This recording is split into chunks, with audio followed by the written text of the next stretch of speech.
You're at a party. Everyone around you is laughing, talking, moving from one conversation to the next like it's effortless.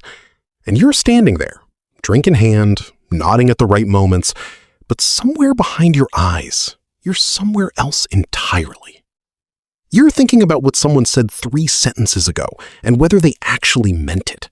You're noticing the way 2 people on the other side of the room keep avoiding eye contact with each other.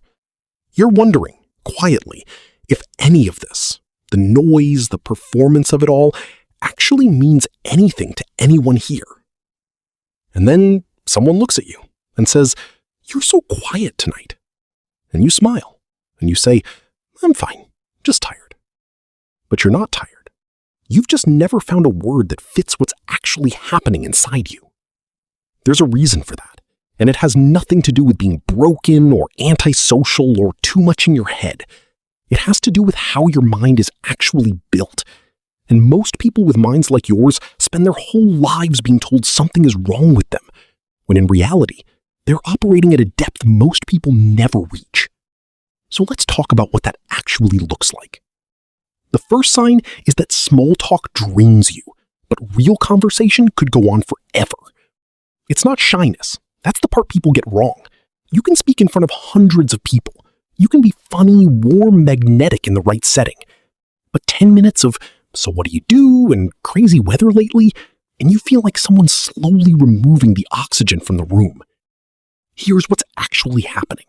Your brain has an unusually active default mode network, the part that runs when you're reflecting, imagining, connecting abstract ideas. Small talk gives it nothing to do.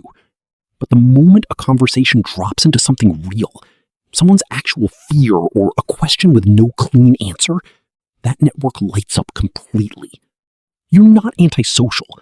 You're just waiting for the conversation to become worth having. The second sign is that you feel things in layers. Something happens. Someone cancels plans, a comment lands wrong, a piece of music plays in a coffee shop, and you feel it once on the surface, and then again underneath, and then again in some place you don't quite have a name for.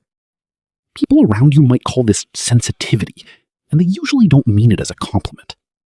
But what it actually is, what researchers call emotional granularity, is the ability to distinguish between emotions